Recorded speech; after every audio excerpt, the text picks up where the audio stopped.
अस्सलाम वालेकुम दोस्तों, उम्मीद है कि सब लोग अल्लाह पाक के फजल करम के साथ खैरियत से होंगे। आप देख रहे हैं आदिल भाई इलेक्ट्रिक यूट्यूब चैनल। दोस्तों, आज की इस वीडियो के अंदर हम बात करेंगे कि आप लाइटों को रिमोट कंट्रोल की मदद से किस तरीके से कंट्रोल कर सकते हैं। जी हाँ दोस्तों, अब आप लाइटों को रिमोट कंट्रोल की मदद से ऑन और ऑफ़ कर सकते हैं। जिस लाइट को आपने ऑन करना है आप इस रिमोट कंट्रोल की मदद से जहाँ पर बैठे हैं वहीं से कर सकते हैं। तो अब आपको बोर्ड के करीब जाकर बिल्कुल बोर्ड से ऑन ऑफ़ करने की ज़रूरत नहीं पड़ेगी।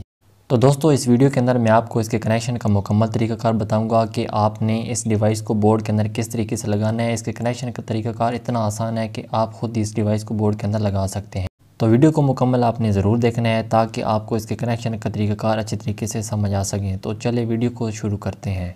तो प्यारे दोस्तों, लाइटों को रिमोट कंट्रोल से ऑन ऑफ़ करने के लिए आपको इस तरह के एक डिवाइस की ज़रूरत पड़ेगी। ये हमने ऑनलाइन दराज से परचेज़ किया है। इसका जो लिंक है वो मैं नीचे डिस्क्रिप्शन के अंदर दे दूंगा, आप वहां से जाकर ये परचेज़ कर सकते हैं। ठीक है दोस्तों, ये मेड इन चाइना की है, यहाँ पर भी आप देख सकते हैं। और दोस्तों, इसकी जो कनेक्शन का तरीक़ाकार है इसके ऊपर भी डायग्राम बना होता है। इसके कनेक्शन का तरीक़ाकार इंतहाई आसान होता है। तो दोस्तों, ये जो डिवाइस है इस डिवाइस की मदद से आप 4 बल्ब को रिमोट कंट्रोल की मदद से कंट्रोल कर सकते हैं, या 3 बल्ब और एक पंखे का कनेक्शन आप इसके साथ कर सकते हैं। तो आप जानते हैं कि इसके कनेक्शन आप लोगों ने किस तरीके से करने हैं। तो यहाँ पर दोस्तों, जैसे कि आप देख रहे हैं कि मेरे पास यहाँ पर एक इलेक्ट्रिक बोर्ड मौजूद है। तो इसके अंदर हमने 4 स्विच लगाए हैं और एक सॉकेट लगाई है।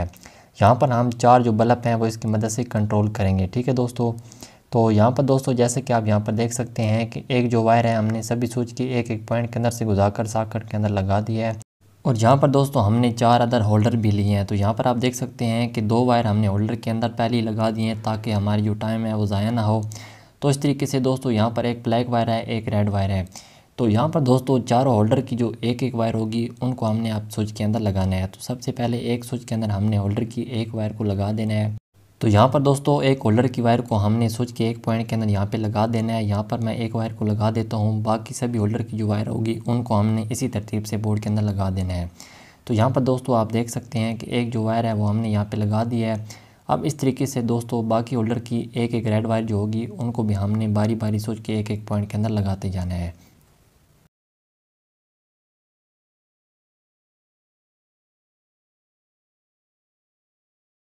तो यहाँ पर दोस्तों होल्डर की एक एक वायर को हमने बोर्ड के अंदर लगा दी है। अब इस तरीके से आप देख सकते हैं कि चारों होल्डर की एक एक वायर हमारे पास बच गई है। अब इन 4 होल्डर की एक एक वायर को भी हमने आपस में जोड़ देना है। ठीक है दोस्तों, ये हमारे पास न्यूट्रल वायर होगी जिनको हमने आपस में कॉमन कर देना है। तो यहाँ पर इन 4 होल्डर की वायर को हमने आपस में जोड़ दिया है। अब इस तरीके से दोस्तों बोर्ड के अंदर हमने जो मेन वायर के कनेक्शन है वो करने हैं। यहाँ पर हमारे पास ये दोनों मेन सप्लाई की वायर हैं। तो जो मेन सप्लाई की दोस्तों फेस वायर होगी, तो यहाँ पर आप देख सकते हैं चारों स्विच के अंदर जो हमने एक एक वायर को गुजारा है। तो हमारे पास ये जो फेस वायर होगी इस फेस वायर को हमने कहीं भी नीचे स्विच के अंदर यहाँ पे लगा देना है। तो जल्दी से जो मेन फेस वायर होगी उसको हमने स्विच के एक इस पॉइंट के अंदर लगा देना है। चारों स्विच की जो नीचे वाले पॉइंट हैं कहीं भी आप इस वायर को लगा सकते हैं, कोई मसला नहीं है। अब इसके बाद दोस्तों मेन सप्लाई की फेस वायर लगाने के बाद यहाँ पर हमारे पास ये मेन न्यूट्रल वायर है। तो ये जो न्यूट्रल वायर होगी दोस्तों इसको हमने इन होल्डर की वायर के साथ यहाँ पर जोड़ देना है। ठीक है दोस्तों, क्योंकि जो न्यूट्रल वायर होती है वो हमारी बोर्ड के अंदर ज़्यादातर कॉमन ही होती है। तो इस तरीके से हमने इन वायर के साथ इस मेन न्यूट्रल वायर को भी यहाँ पे जोड़ देना है। तो यहाँ पर दोस्तों आप इस न्यूट्रल वायर को जो बोर्ड के अंदर हमारी एक सॉकेट लगी हुई है इसका जो एक पॉइंट आपको खाली नज़र आ रहा है इस पॉइंट के अंदर हमने इस न्यूट्रल वायर को लगा देना है। क्योंकि सॉकेट को चलाने के लिए न्यूट्रल फेस दोनों देना पड़ता है। तो फेस ऑलरेडी आपको पहले ही लगा हुआ नज़र आ रहा है। अब इस पॉइंट के अंदर हमने न्यूट्रल वायर को यहाँ पे जोड़ देना है। जी दोस्तों, तो न्यूट्रल वायर को हमने सॉकेट के अंदर लगा दिया है। तो यहाँ तक दोस्तों हमने इस बोर्ड की जो कनेक्शन है ये बेसिक कनेक्शन है। ठीक है, जिस तरीके से घर की जो वायरिंग है वो की जाती है। तो अब यहाँ पर पहले हम इसको मैनुअल टेस्ट कर लेते हैं। यहाँ पर आप देख सकते हैं कि चारों बटन की मदद से हम इन होल्डर को ऑन और ऑफ़ कर सकते हैं। ठीक है दोस्तों, तो यहाँ तक इसके जो बेसिक कनेक्शन है उनका तरीका आपको समझ में आ गया है। अब इसके बाद बारी आती है दोस्तों इस डिवाइस को इस बोर्ड के अंदर लगाने की, कि अब इस डिवाइस को आपने बोर्ड के अंदर किस तरीके से लगाना है और रिमोट की मदद से किस तरीके से इन बल्ब को कंट्रोल करना है। तो दोस्तों जैसा कि यहाँ पर आप देख सकते हैं कि डिवाइस के अंदर से आपको मुख्तलिफ़ कलर की वायर निकली हुई नज़र आ रही हैं। ठीक है दोस्तों, और ये जो राइट साइड पे 4 वायरें आपको कलर वाली नज़र आ रही हैं दोस्तों, ये हमारी पॉइंट की वायरें हैं। ठीक है, 4 हमने बल्ब कंट्रोल करने हैं। और इस तरीके से ये जो वायरें हैं ये हमारी इनपुट सप्लाई की वायरें हैं। तो अब यहाँ पर दोस्तों हमारी ये जो कलर वाली वायर हैं तो इनमें से सबसे पहले हमारे पास ये जो येलो कलर की वायर है दोस्तों, ये जो वायर होगी इसको हमने यहाँ पर, ये जो हमारे एक होल्डर की वायर लगी है इस पॉइंट पर हमने इस येलो वायर को लगा देना है, दूसरी को यहाँ पे लगा देना है, और जो तीसरी हमारी वायर होगी उसको हमने तीसरे बल्ब के पॉइंट पर लगा देना है, चौथी को हमने चौथे वाले पॉइंट पर लगा देना है। कोई वायर भी हमने इनके अंदर से नहीं निकालनी, बल्कि जहाँ पर हमारे बल्ब की वायरें लगी हुई हैं उन्हीं पॉइंट के अंदर हमने इन्हें वायर को लगा देना है। तो यहाँ पर दोस्तों आप देख सकते हैं कि जो डिवाइस की चारों वायरें थी उनको हमने बटन के एक एक जो पॉइंट पे यहाँ पर हमारे होल्डर की वायर लगी हुई थी उसी के ऊपर जोड़ दिया है, कोई वायर भी हमने नहीं निकालनी। ठीक है दोस्तों, यहाँ तक इसके कनेक्शन हो चुके हैं। अब जहाँ पर दोस्तों ये जो वायर नज़र आ रही हैं इन वायर के ज़रिए इस डिवाइस को सप्लाई दी जाती है। ठीक है दोस्तों, तो डिवाइस की दोस्तों ये जो रेड वायर आपको नज़र आ रही है ये हमारी इनपुट फेज़ की वायर है, और इस तरीके से दोनों ये ब्लैक वायरें नज़र आ रही है ये हमारी न्यूट्रल की वायरें हैं। तो ये दोनों हमारी एक ही वायर हैं। अब दोस्तों हमने जो डिवाइस को सप्लाई देनी है वो हमने बोर्ड के अंदर से देनी है। तो जहाँ पर आप देख सकते हैं कि बोर्ड के अंदर हमारी ये रेड वायर लगी है, ये हमारी फेस की वायर है। तो अब हमारे पास जो ये डिवाइस की रेड वायर होगी इसको हमने नीचे कहीं भी पॉइंट के अंदर लगा देना है। और दोस्तों एक बात का आपने ख़ास ख्याल रखना है कि यहाँ पर बोर्ड के अंदर हमारी ये वायर लगी हुई है, बाज़ औक़ात इस वायर की जगह पर हमारी जो न्यूट्रल वायर होती है ये वाली ये लगी होती है, यानी कि उल्टा कनेक्शन होता है। तो जहाँ पर ये रेड वायर लगी हुई है दोस्तों इसके अंदर फेस आपको टेस्टर के अंदर ज़रूर शो होना चाहिए, फिर आपने इस डिवाइस का कनेक्शन यहाँ पर करना है। ठीक है, तो ये जो रेड वायर होगी दोस्तों डिवाइस की, इसको अब हमने बोर्ड के नीचे वाले ये जो पॉइंट है फेस के कहीं भी इस वायर को हमने यहाँ पे लगा देना है। तो इस डिवाइस की रेड वायर को हमने इस पॉइंट के ऊपर लगा देना है। तो यहाँ पर जैसे ही हम लगाएंगे तो जो हमारी डिवाइस को सप्लाई है वो इस बोर्ड के इसी पॉइंट से मिल जाएगी। तो यहाँ पर हमने इस वायर को लगा दिया है। अब इसके बाद दोस्तों आखिर में हमारे पास डिवाइस की ये न्यूट्रल वायर बच गई है। तो ये जो न्यूट्रल वायर होगी दोस्तों जहाँ पर हमारे ये मेन न्यूट्रल वायर लगी है इसी पॉइंट पर हमने इस डिवाइस की न्यूट्रल को भी जोड़ देना है। तो जल्दी से इस पॉइंट के ऊपर मैं वायर को जोड़ देता हूँ। तो यहाँ पर दोस्तों आप देख सकते हैं डिवाइस की न्यूट्रल वायर को भी हमने सॉकेट के उसी पॉइंट के ऊपर जोड़ दिया है। यहाँ पर बहुत सारी वायर थी तो हमने इन वायर के साथ एक वायर का पीस अटैच करके सॉकेट के अंदर लगा दिया है।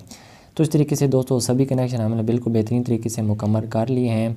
अब इसके बाद दोस्तों डिवाइस के अंदर ये जो वाइट कलर की वायर है ये हमारी एंटीना की होती है, यानी कि इस रिमोट के अंदर जो वायरलेस के तौर पे ये सिस्टम काम करता है ये वाइट वायर उसकी होती है।